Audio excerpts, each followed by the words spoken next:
예배 나오는데 한 분께서 제 사무실에 찾아오셨습니다. 모자를 푹 눌러 쓰시고 마스크를 딱 하고 사관님 좀 보자고 그래가지고 제가 겁이 덜컥 났어요. 모자 쓰고 막 마스크 쓰고 눈만 살짝 내놓고 갑자기 사관님 보자고 그래가지고 찾아오셔서 무슨 일이신가 제가 불안했는데 딱 들어와서 앉으시면서 커피 한 잔 마시면서 마스크를 딱 푸시더라고요. 하면서 하시는 말씀이 이제 이런저런 말씀 나누시는데 저를 너무 기쁘게 행복하게 해주셨습니다.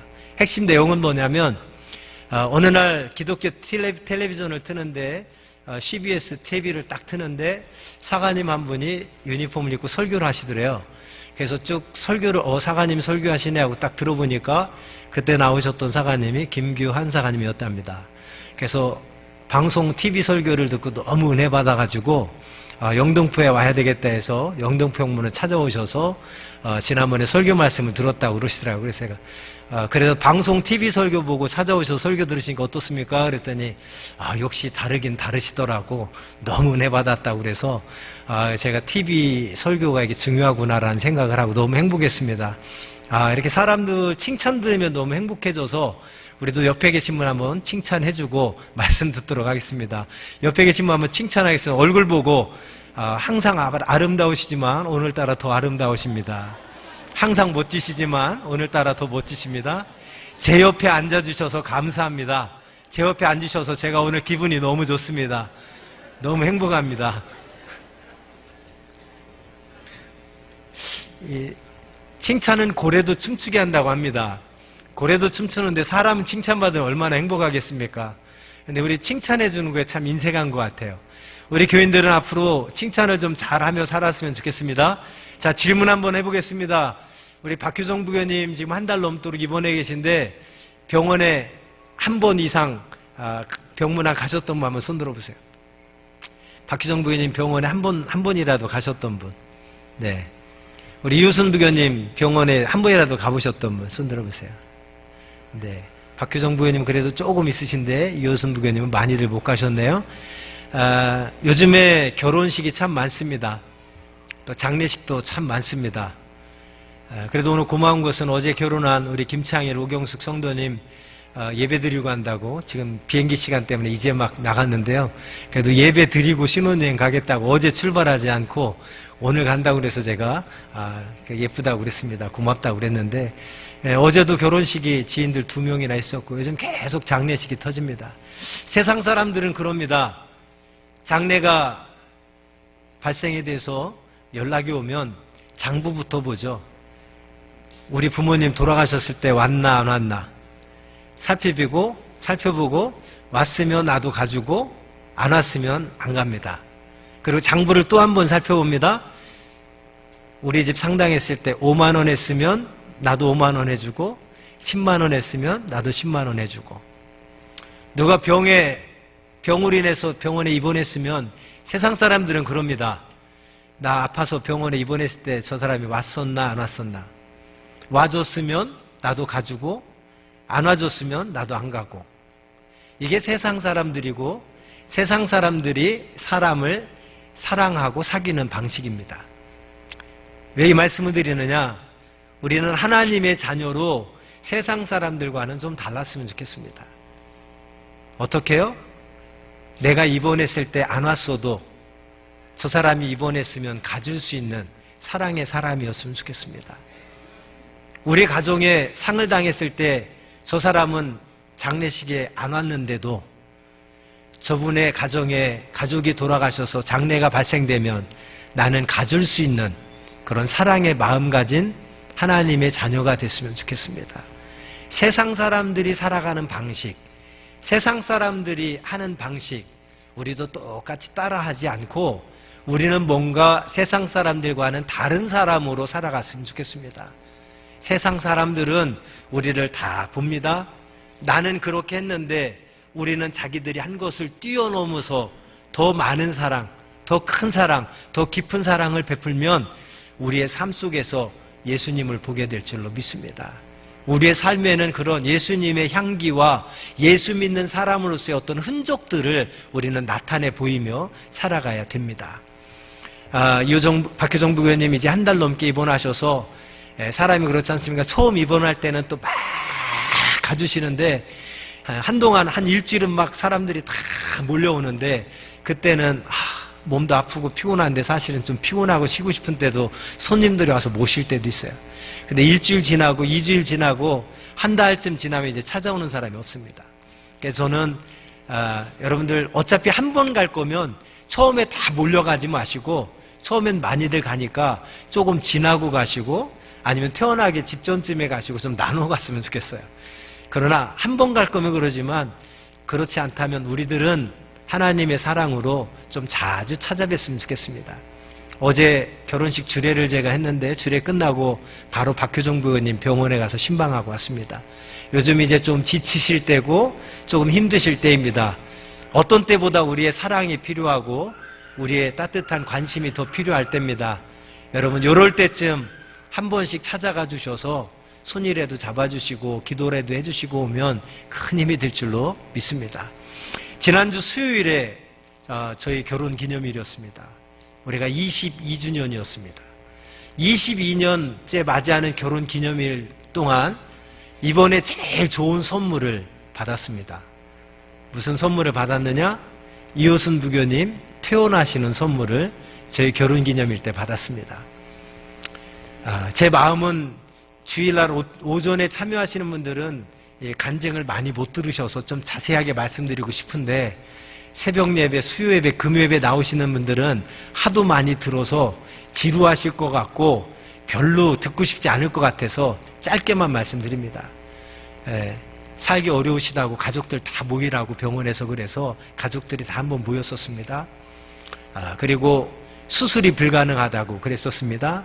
통증이 너무 심해서 제가 신방 갈 때마다 어떻게 할 줄을 모르겠고 죄송해서 제발 통증 좀 완화시켜달라고 기도했습니다. 결국 수술을 못하는데 수술을 하기로 식구들이 동의서에 사인을 했습니다. 그거는 어머님이 너무 고통스러워하셔서 통증이 너무 심해서 통증을 완화시키기 위해서 혹시 수술하다가 사고 날 수 있는데 사고가 나도 병원에 책임을 묻지 않겠습니다. 사인하고 수술을 감행했습니다. 수술하기 전날 제가 병원에 신방 갔습니다. 따님들이 제게 말씀합니다. 사가님, 수술 중에 어쩌면 사고 날 수 있습니다. 잘못될 수 있습니다.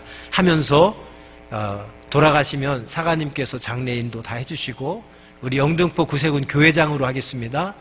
자신들이 가정에 상조회에 가입한 게 있는데 구세군에서 상조회 하는 거 있다고 하는데 거기다가 다 맡기겠습니다. 사가님 해주십시오. 논산에 선산이 있는데 아버님 선산에 모셨는데 유골을 옮겨왔습니다. 그래서 어머니와 같이 모실 겁니다. 수목장으로 하겠습니다. 사진 찍어서 수목장 구입한 것까지 보여주셨습니다. 가족들은 수술하면서 돌아가실 확률이 많기 때문에 장례를 다 준비했습니다. 어머님한테 말씀 못 드렸습니다. 사가님한테만 말씀드립니다. 기도해 주십시오. 그런데 병원에서 그럽니다. 사가님, 수술하다가 사고가 나지 않고 성공적으로 마쳤어도 수술이 잘 되면 이제 돌아가시지 않고 통증이 많이 완화될 수는 있는데 한 가지를 포기해야 된다고 합니다. 뭐냐면 수술하는 가운데 뇌에 연결된 신경을 하나 끊어야 되는데 그 신경을 끊고 수술하면 수술이 잘 되어도 말씀을 잘 못하게 될 겁니다. 그래서 그냥 이런 말씀밖에 못할 겁니다. 안타깝지만 자녀들은 하루 종일 너무너무 통증 때문에 괴로워하는 어머니를 위해서 선택을 하고 수술을 감행했습니다. 하나님 앞에 금식하며 계속 우리가 기도하면서 새벽마다 제가 기도 제목을 나누고 함께 기도했습니다. 수술 끝나고 신방 갔습니다. 수술 중에 사고가 안 나셨어요. 수술이 잘 끝났습니다. 통증도 완화됐습니다. 말씀 못 하시면 어떻게 하지? 갔습니다. 말씀 잘 하십니다. 그리고 저희 결혼 기념일인 수요일날 하나님께서 퇴원하시는 선물을 허락해 주셔서 퇴원하셨습니다. 따님하고 통화를 했는데 보조기 끌고 다니면서 걸으신답니다. 그리고 아주 많이 좋아졌다고 합니다. 할렐루야. 이 모든 것이 우리가 하나님 앞에 작정하여서 40일 동안 금식하며 기도한 응답인 줄로 믿습니다.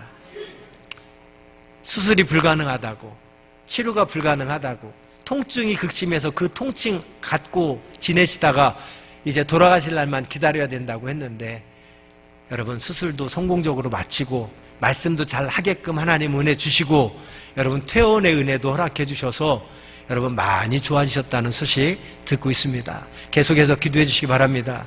오늘 이현신 부교님 계속 이제 4주째 나오시는 것 같아요. 예배 전에 제가 가서 꼭 끌어안고 기도해 드렸습니다.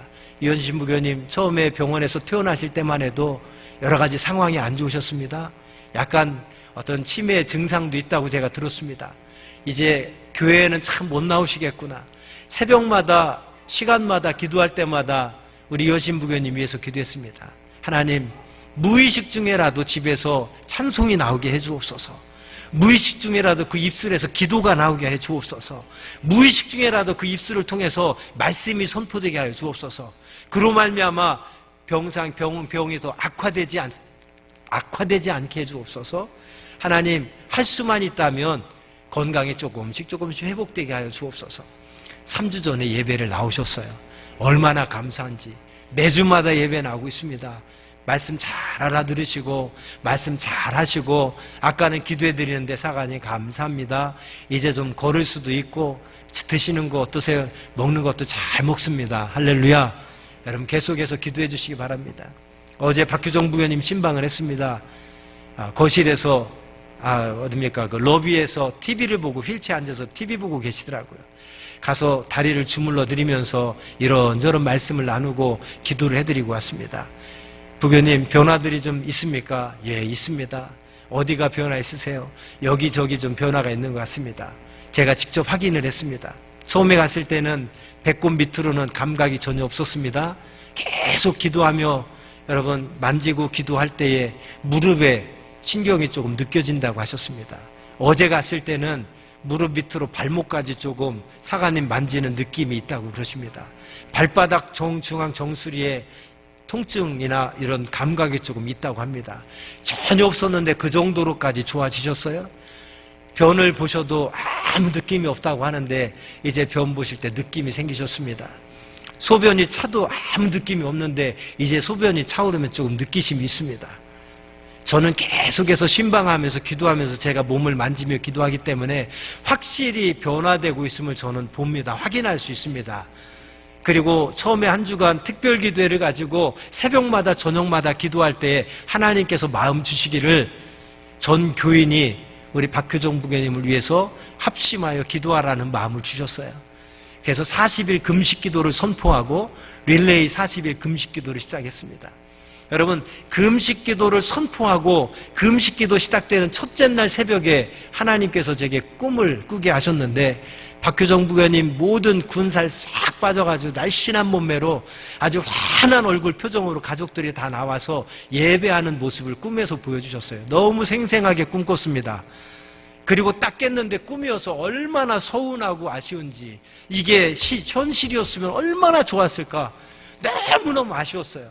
그래도 하나님께 감사했습니다. 꿈으로라도 하나님 보여주셔서 감사합니다. 그러면서 무슨 마음이 드느냐면 우리 40일 릴레이 작정 기도를 하나님께서 받으시나 보다. 그래서 시작 기도하는 첫날 금식 기도로 선포하는 첫날 하나님 이런 꿈을 꾸게 해주셨나 보다. 그때부터 하나님 앞에 기도합니다. 하나님, 이게 꿈이 아니라 현실이 되게 하여 주옵소서. 병원에선 계속합니다. 의학적으로는 불가능하다고. 그러나 의학적으로는 불가능하지만 100에 하나, 1000에 하나 기적이 일어나면 고쳐질 수도 있습니다라는 말에 우리 박효정 부교님이 1000에 하나 그 기적의 주인공이 되게 해주옵소서. 계속해서 기도하고 있습니다. 어제도 가서 몸을 만지며 기도해드리는데 확실하게 변화들이 나타났는데 계속 드는 마음은 뭐냐면 하나님께서 우리 교인들의 기도를 받으시고 우리의 기도의 분량만큼 하나님이 회복시켜 주시는 것 같아요. 그래서 계속해서 기도하는 가운데 신방 가서 우리 부교님 몸을 만지면서 기도할 때 무슨 마음이 드냐면 첫 주간에는 어떤 회복이나 변화가 되게 막 빠른 역사들이 강하게 있었어요. 둘째 주간에 지나면서는 되게 힘이 들고 회복이 늦어집니다. 왜 그럴까? 첫 주간에 기도에 힘써서 막 했는데 시간이 지날수록 기도에 약해지는 게 아닌가, 그런 생각을 해봤습니다. 여러분, 그러고 나서 그렇게 기도해드렸더니 박효정 부님 그래요. 사관님, 지금 김명자 부교 저 간호하다가 몸살 나서 지금 병실에서 쉬고 있는데 사람이 가서 기도 좀 해주고 가세요 그러더라고요. 그래서 병실에 가봤더니 김명자 부님 계시더라고요. 그때 봐서 지금 박효정 부님 뵙고 지금 몸 마사지 좀 해드리고 기도하고 지금 오는 길입니다. 그랬더니 그러세요? 그랬더니 사관님 며칠 전에 여기 과장님이 불러서 갔는데 과장님이 그러시더라고요. 너무 기대하지 말라고. 의학적으로는 불가능하다고 그랬습니다. 그 말씀을 쭉 하시는 거예요. 제 마음에 조금 은근히 화가 나가지고 김명자 부교님께 그랬습니다. 부교님, 하나님께서 고쳐주실 줄 믿으세요? 아무 말씀 못 하세요. 누구보다 부교님이 믿으셔야 돼요. 누구보다 부교님이 믿음 갖고 기도하셔야 돼요. 전 교인은 지금 믿음 가지고 하나 되어서 하나님 고쳐주실 줄 믿고 기도하고 있는데 교인만 기도하면 되겠습니까? 지금 박효정 부교님도 하나님께서 치료해 주실 줄 믿고 기도하고 계신데 누구보다 아내된 김명자 부교님, 부교님이 믿음 갖고 기도하셔야죠. 딸들에게 말씀하세요. 딸들도 아버지를 위해서 믿음 가지고 함께 기도하자고. 여러분, 이제 4주차 시작됩니다. 오늘 28일차 금식 기도하는 날입니다. 27일차, 28일차입니다. 내일부터 이제 5주차 들어갑니다. 12일 남았습니다. 여러분, 일주일 내내 금식하라는 거 아닙니다. 일주일에 딱 한 끼만이라도 여러분이 작정하셔서 함께 기도하자는 겁니다. 오늘도 기도표에 많이 공간이 비어 있습니다. 예배 끝나고 내려가셔서 우리가 평소에 금식하지 못하는 분들도 사랑하는 성도들을 위해서 한 일주일에 한 끼 정도 작정하시고 함께 기도에 동참해 주시면 감사하겠습니다. 여러분, 사람들은 하나님을 보기 전에 의사의 말에 먼저 귀를 기울입니다. 하나님의 능력을 믿기 전에 교회는 다니지만 신앙생활은 하지만 기도의 능력을 믿지 못하고 기도의 능력을 체험하지 못하고 하나님이 지금도 살아계셔서 우리의 삶에 역사하시고 기적을 베푸시고 능력을 베풀어 주신다는 사실을 믿지 못하고 있습니다. 여전히 교회 다니고 신앙생활은 하고 예배는 드리고 기도는 하고 있지만 그럼에도 하나님의 살아계심, 기도의 능력, 하나님의 능력을 우리가 믿지 못할 때가 많아요. 어쩌면 김명자 부교님께서도 눈으로 매일매일 보고 같이 지내시니까 의사의 그 한마디가 더 신뢰가 가고 포기하는 그런 마음이 있을 수 있습니다. 여러분, 그러나 세상은 그렇게 말하고 지식은 그렇게 말하고 의학은 그렇게 말한다고 할지라도 하나님은 능치 못함이 없는 줄 믿습니다. 하나님은 죽은 자를 살리시는 능력이 오늘날에도 나타내 보여주시는 분인 줄 믿습니다. 1년 다 돼가는데 우리 새벽재단을 통해서 하나님의 기도의 응답들을, 크고 작은 응답들을 얼마나 많이 해주셨나 모릅니다. 지금도 부흥회를 다니면서 목회하는 가운데 여러분, 병 고치는 일들, 아이들 임신하지 못하는 젊은 부부들을 임신하게 해주는 일들, 여러분 직장 문제들, 사업의 문제들, 막혀있고 매어있는 것들, 도저히 불가능한 것들을 하나님께서 오늘날도 역사하셔서 가능하게 해주시는 일들이 얼마나 많이 우리의 삶 속에 일어나는지 모릅니다. 그런데도 불구하고 우리는 그 하나님을 신뢰하지 못하고 믿지 못하고 혹시 그렇게 믿음 없이 살아가고 있지는 않습니까? 여러분, 부탁드립니다. 지금도 여전히 의사는 말합니다. 의학적으로는 불가능하다고요. 기적이 있어야만 우리 박효정 부교님 하반신 감각이 살아나고 회복될 수 있다고 말합니다. 그러나 저는 한 달 넘도록 병원을 다니며 신방하며 우리 박효정 부교님 몸을 만지며 기도할 때 한 달 동안 많은 변화들이 나타나고 있는 걸 제가 직접 확인했습니다. 그래서 저는 하나님께서 분명히 기적을 베풀어서 우리 박효정 부교님 낫게 해주실 줄 믿습니다. 지금도 기도하는 분들 중에 몇몇 분이 하나님께서 그런 사인을 주셨다고 믿음의 확신을 가지고 함께 기도하고 있습니다. 그런데 안타깝게도 간혹 제 귀에 우리 교인들의 입을 통해서도 어렵다는데, 안 된다는데, 불가능하다는데 하는 이야기들이 여러분 제 귀에 들려옵니다. 심히도 안타깝고 정말 힘이 빠집니다. 전 교인들이 믿음 가지고 하나 돼서 기도하고 있는데 기도의 자리에 참여하지는 못하면서 금식 함께 하지는 못하면서 안 된다는데, 할 수 없다는데, 여러분 힘 빼놓는 소리, 바람 빼놓는 그런 일들을 절대 하지 마시기 바랍니다. 한 분도 조금도 의심하지 아니하고 믿음 없는 생각, 믿음 없는 말씀 절대 하지 마시고 여러분 전능하신 하나님을 온전히 신뢰하며 우리가 믿음의 끈 놓지 말고 믿음 가지고 함께 남은 기간도 힘써 기도해 주시기를 간절히 부탁합니다. 하나님은 지금도 살아서 역사하시고 없는 것을 있게 하시고 죽은 자를 살리시고 아이를 갖지 못하는 가정에게 지금도 자녀를 허락해 주신 줄 믿습니다. 제 설교를 통해서도 그런 간증들을 얼마나 많이 했습니까? 지금도 놀라운 역사들, 기적을 통해서 얼마나 우리의 삶 속에 많이 나타나고 있는지 모릅니다.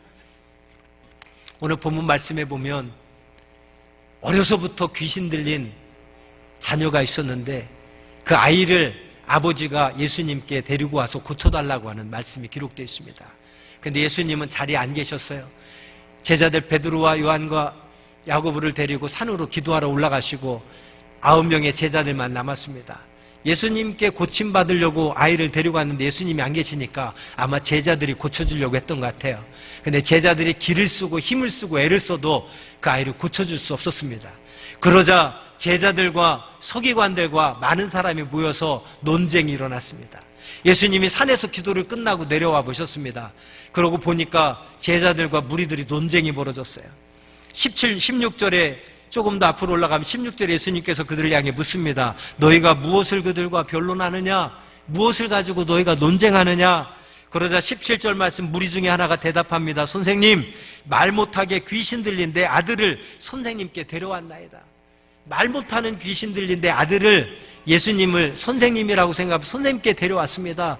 소문을 듣자니 예수님은 모든 각색 병자들을 다 고치시는 능력이 있다고 하는데 죽은 자도 살리셨다고 하는데 내 아들도 예수님이면 고칠 수 있을 것 같아서 지금 데리고 왔다는 거예요. 근데 예수님이 안 계셔서 예수님의 제자들이 고치려고 했는데 제자들이 못 고치더라는 겁니다. 그러다 18절에 예수님이 그 아버지에게 묻습니다. 귀신이 어디서든지 그를 잡으면 거꾸로져 거품을 흘리며 아버지가 그 아들에 대한 증상을 이야기합니다. 귀신이 내 아들을 움직여서 어디서든지 그를 잡으면 거꾸로져 거품을 흘리며 이를 갈며 그리고 파리해지는지라 내가 선생님의 제자들에게 내쫓아달라 하였으나 그들이 능히 하지 못하리라. 예수님의 제자들한테 부탁했는데 제자들은 못 고치더이다. 그래서 지금 논쟁하고 있었습니다. 그러면서 이제 19절에 대답하여 이르시되 믿음이 없는 세대여 예수님이 말씀합니다. 그 얘기를 듣고 내가 얼마나 너희와 함께 있으며 얼마나 너희에게 참으리요 그를 내게로 데려오라 하시매. 누구를 향해서 말씀하시는 겁니까? 예수님의 제자들을 향해서 지금 꾸짖는 겁니다. 너희가 나와 함께 다니면서 수많은 기적과 이적을 체험하고 그 현장에 너희들이 있었고 그 능력을 너희들이 목격했는데 도대체 아직까지도 믿음이 없느냐? 이 안타까운 세대들이요, 이 안타까운 제자들이요, 제자들 향해서 믿음 없음을 예수님이 꾸짖고 계신 겁니다. 여러분, 어쩌면 이 말씀이 오늘 이 아침 저와 여러분에게 주시는 예수님의 꾸짖음인 줄 모르겠습니다. 신앙생활을 몇 년 했는데 아직도 나에 대한 믿음이 없느냐? 아직도 믿음이 없느냐? 신앙생활 흉내만 내고 예배 그냥 출석만 하지 하나님의 능력에 대한 믿음도 없고 확신도 없는 이 믿음이 없는 자요, 제자들 향해 꾸짖으시는 그 꾸짖음이 어쩌면 이 아침에 나를 향한 꾸짖음이 아닌가에 대해서 한번 돌아봤으면 좋겠습니다. 그러면서 계속 이어서 말씀합니다. 내게로 데려오라. 그러자 20절 이에 데리고 오니 귀신이 예수를 보고 곧 그 아이로 심히 경련을 일으키게 하는지라 그가 땅에 엎드려 격구르며 거품을 흘리더라. 21절 예수께서 그 아버지에게 물으시되 언제부터 이렇게 되었느냐 하시니 이르되 어릴 때부터님이다. 22절 귀신이 그를 죽이려고 불가문에 자주 던졌나이다. 그러나 무엇을 하실 수 있거든 우리를 불쌍히 여기사 도와주옵소서. 이 아버지의 소원이 있었습니다. 예수님 앞에 나와서 예수님 앞에 아래는 소원이 있었는데 그 소원이 뭐예요? 무엇을 하실 수 있거든 우리를 불쌍히 여기사 도와주옵소서. 그때 예수님이 말씀합니다. 23절 아주 유명한 말씀, 우리가 잘 아는 말씀이죠. 예수께서 이르시되 할 수 있거든이 무슨 말이냐? 믿는 자에게는 능히 하지 못할 일이 없느니라. 할렐루야. 한번 따라하겠습니다. 할 수 있거든이 무슨 말이냐? 믿는 자에게는 능히 하지 못할 일이 없느니라. 할렐루야. 할렐루야. 여러분, 이 믿음 가지시기를 주의 이름으로 축원드립니다. 신앙생활 흉내만 내는 자가 아니라 할 수 있거든이 무슨 말이냐? 믿는 자에게는 능히 할 수 없는 일이 없다라고 하는 그 믿음. 믿는 자에게는 신앙생활 흉내만 내는 자가 아니라 하나님을 실제로 믿는 자가 되기를 주님의 이름으로 축원드립니다. 지금도 하나님은 살아계시고 지금도 하나님은 역사하셔서 우리가 믿음으로 간구하면 무엇이든지 믿는 대로 역사해 주실 분이 우리 하나님이란 사실을 확신하시기를 주님의 이름으로 축원드립니다. 오늘 예수님이 그 아버지를 향해서 말씀하는 거예요. 할 수 있거든이 무슨 말이냐? 믿는 자에게는 능치 못함이 없다. 예수님이 보기 원하셨던 것은 믿음이었습니다. 예수님은 언제나 믿음 보기를 원하셨습니다. 병을 고쳐주실 때도 항상 믿음 보기를 원하셨고 구원을 허락하실 때도 항상 믿음 보기를 원하셨습니다. 그래서 언제나 복음서에 보면 강조되는 말씀이 무엇입니까? 네 믿음이 너를 구원하였도다. 네 믿음대로 될지어다. 네 믿음이 너를 고쳤도다. 네 믿음이 너를 나았게 하였도다. 할렐루야. 여러분, 하나님이 인정하시는 믿음이 오늘 우리 가운데 있기를 바랍니다.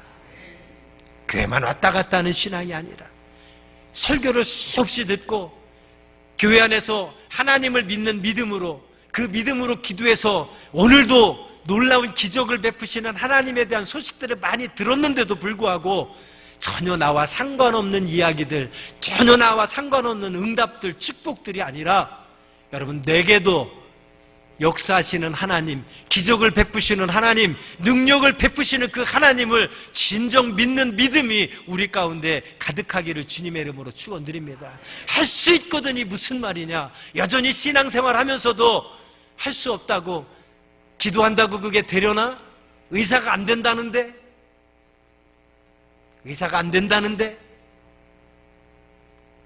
병원이나 열심히 다니시고 의사 믿으시지 주일날 왜 교회 나와서 예배 드리십니까?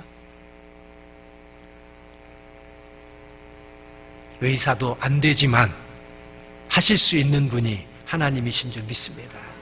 의학적으로 불가능하지만 그 불가능한 것을 오늘도 기도를 통해서, 믿음을 통해서 가능케 하시는 분이 하나님이신 줄 믿습니다. 우리에게 그 하나님에 대한 믿음이 충만하기를 주의 이름으로 축원드립니다. 신앙생활하면서 믿음 없는 이야기, 믿음 없는 생각, 믿음 없는 말씀, 여러분 입 밖에도 안 내셨으면 좋겠습니다. 왜 예수 믿습니까?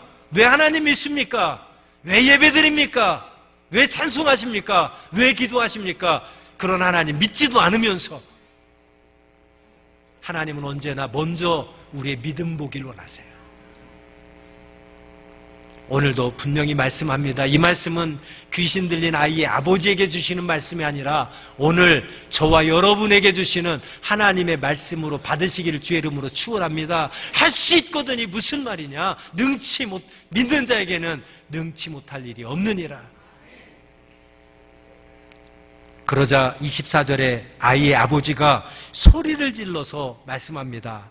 내가 믿나이다. 나의 믿음 없는 것을 도와주소서. 할렐루야. 오늘 이 아침에 이 고백이 저와 여러분의 고백이 되길 원합니다.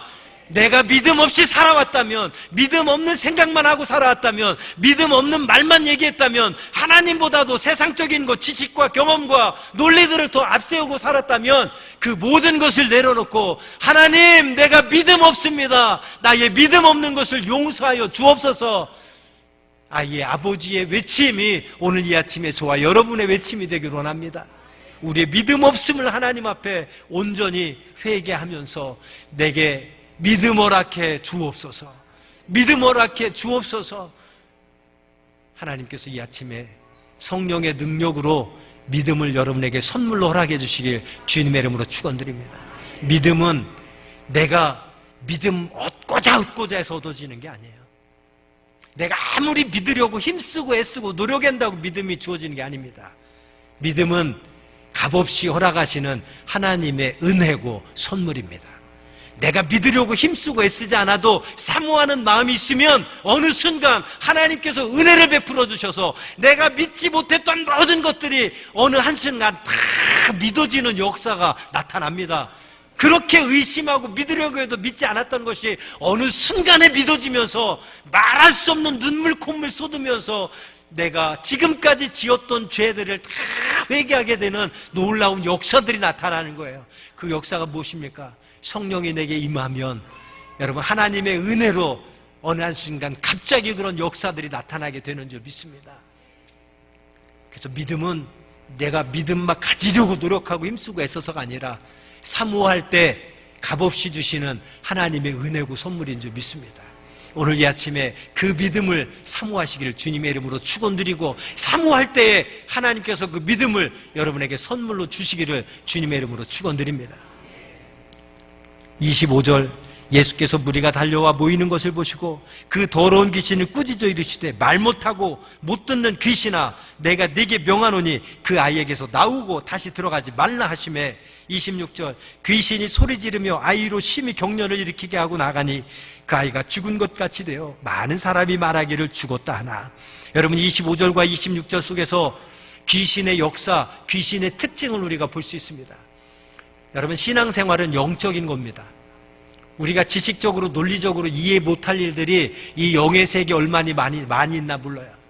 내가 그래서 어떤 날 왜 증거를 하나 말씀드리면, 내가 좀 한번 기도 생활 좀 한번 해보자, 내가 예배 생활 좀 힘써보자고 마음 먹고 여러분 하나님 앞에 나가려고 하면 꼭 갑자기 어디가 아프다든가 꼭 배탈이 나든가 아니면 생전 연락도 없는 친구가 전화와서 뭐 보자고 하던가 이런 일들이 자꾸 나타나는 거예요. 이게 뭡니까? 귀신의 역사예요. 귀신의 역사. 귀신의 특징이 뭐냐? 하나님께 나아가지 못하게 만드는 거예요. 하나님 바라보지 못하게 하는 거예요. 하나님을 예배하고 찬송드리지 못하도록 방해하는 게 이게 귀신의 하는 일들이에요. 귀신의 특징, 귀신의 역사입니다. 그래서 우리가 한번 마음 한번 독하게 먹어보고, 나도 올해부턴 진짜 예배 한번 제대로 드려보자. 기도 못하는데 오늘 말씀 듣고 기도 생활 좀 한번 해봐야 돼. 기도 좀 해보자. 꼭 영적인 세계에서는 내가 작정하고 하나님께 매달려고 그러면 그렇게 하지 못하도록 그냥 방해하는 마귀의 역사가 반드시 있습니다. 여러분 그런 역사들이 있으면 깨달으세요. 이게 마귀의 역사구나. 내가 기도하려고 하니까, 예배하려고 하니까, 하나님께 나아가려고 하니까 이게 못 나가게 하는구나. 지극히 정상적인 거, 내가 하나님이 기뻐하는 일을 하려고 하는구나, 정상적인 거구나라고 생각하세요. 하나님 기뻐하는 일 못하도록 방해하는 게 마귀의 역사입니다. 오늘도 예수님께서 그 아이 고쳐주려고 하니까 귀신 역사에서 예수님 보지 못하게, 예수님께 막 가까이 나지게 뒤집어지고 그냥 지금 나뒹굴고 거품 물고 소리 지르고 막 난리 나잖아요. 그럼에도 예수님은 그 귀신이 누구인지 정확하게 알고 말씀합니다. 25절에 말 못하고 못 듣는 귀신아, 내가 네게 명하노니 그 아이에게서 나오고 다시는 들어가지 말라. 예수께서 명하자 귀신이 26절에 심히 격려를 일으키게 하고 나가니 귀신이 나간 줄로 믿습니다. 귀신이 나갔는데 참 재미나는 것이 있어요. 26절 후반절에 보세요. 분명히 귀신이 나갔는데 나가니 그 아이가 죽은 것 같이 되어 많은 사람이 말하기를 죽었다 하나. 사람들은 영적인 분별력이 없어요. 무슨 귀신이 있는지, 지금 귀신이 들린 건지도 모르고 무슨 귀신인지도 모르고, 예수님이 분명히 귀신을 명해서 지금 귀신을 내어 쫓았는데 귀신이 나간 줄도 모르고 사람들은 죽었다고 지금 얘기합니다. 그러자 27절 예수께서 그의 손을 잡아 일으키시니 이에 일어서니라. 할렐루야 하면 나랍니다. 예수께서 그 손을 잡아 일으키시니 이에 일어서니라. 할렐루야. 예수님께서 박효정 부교님의 손을 잡아 일으켜 세워주실 줄 믿습니다. 우리의 믿음의 기도를 들으시고 역사하실 줄 믿습니다. 예수님이 행하실 때 능치 못할 일이 없는 줄 믿습니다. 자, 그러자 결론입니다. 28절 집에 들어가심에 제자들이 조용히 붙자오되 우리는 어찌하여 등이 그 귀신을 쫓아내지 못하였나이까. 귀신을 쫓아내고 그 아이를 고쳐주고 이제 집으로 돌아가자 제자들이 예수님께 물어봅니다. 예수님은 하셨는데 우리들은 왜 못했습니까? 우리들은 왜 귀신을 쫓아낼 수 없었습니까? 라고 하자 예수님께서 29절 오늘 본문 마지막 절에 말씀합니다. 너무너무 유명한 말씀, 우리가 잘 아는 말씀입니다. 우리 19절 말씀 다 함께 읽겠습니다. 시작. 이르시되 기도 외에 다른 곳으로는 이런 종류가 나갈 수 없느니라 하시니라. 할렐루야. 한 번 더 따라합니다. 기도 외에는 이런 종류가 나갈 수 없느니라. 무슨 말입니까? 기도만이 답이다는 거예요. 기도만이 답이다. 예수님은 이 일을 하셨는데, 귀신을 내어 쫓이고 병자를 고쳐주셨는데 우리들은 왜 못합니까? 그때 예수님의 답은 기도하지 않아서 그래. 기도만이 답이야. 기도만이 열쇠다라고 말씀하고 있습니다. 야고보서 5장에 보면 제가 좋아하는 말씀이 있습니다. 기도의 능력에 대해서 말씀하시면서 엘리야를 이야기하죠. 엘리야가 우리와 성정이 비슷한 사람이지만 그가 기도한 즉 3년 6개월 동안 하늘에서 비가 내리지 아니하고, 그가 다시 기도한 즉 3년 6개월 동안 내리지 않았던 비가 다시 내리니라. 할렐루야. 왜 성경이 그 이야기를 굳이 이야기합니까? 왜 예수님께서 제자들에게 왜 우리는 할 수 없습니까? 라고 얘기하실 때 이 말씀을 예수님이 왜 주십니까? 여러분, 기도의 능력에 대해서 말씀하시는 거예요. 기도 외에는 다른 이론류가 나갈 수 없느니라. 다른 방법이 없어요. 다른 해결책이 없습니다. 오직 한 가지, 기도만이 답이고 기도만이 해결의 열쇠인 줄 믿으시기 바랍니다. 우리의 삶에 왜 능력이 안 나타납니까? 우리의 삶에 왜 기적을 경험하지 못합니까? 기도하지 않기 때문입니다. 왜 기도하지 않습니까? 믿음이 없기 때문에 그럽니다. 믿음이 있으면 기도할 수밖에 없어요. 믿음 가지고 기도하면 하나님은 오늘도 역사하셔서 우리에게 기도의 능력을, 응답을 허락해 주시겠다고 여러분 성경 전체에 얼마나 많은 말씀을 통해서 우리에게 약속해 주고 있는지 모릅니다. 그 하나님을 믿으시기 바랍니다. 그리고 기도에 힘쓰시기 바랍니다. 여러분의 의지대로, 여러분 열심대로만 살려고 하지 마시고, 여러분 방법대로, 여러분의 능력대로만 해결하려고 하지 마시고, 하나님을 믿고 하나님 앞에 힘써 기도함으로 오늘도 우리 교동문에서 교독했던 것처럼 하나님을 찾는 자들에게는 그가 살아계신 것과 자기를 찾는 자들에게 상 주시는 분임을 믿어야 할지니라. 하나님이 분명히 살아계셔서 기도를 통하여 그분을 믿음 가지고 찾는 자들에게 상 주시고 좋은 것 주시고 응답해 주시는 그 살아계신 하나님이심을 오늘 이 아침에 분명히 확신하시고 우리가 기도에 힘쓰시는 하나님의 자녀들이 되어주시기를 간절히 부탁드립니다. 오늘 말씀을 생각하면서 마지막 찬송 다 함께서 자리에서 일어나셔서 우리가 이제 기도하며 살겠습니다. 정말 믿음 가지고 더 기도에 힘쓰며 살겠습니다. 결단하는 마음으로 우리 마지막 찬송 함께 부르겠습니다.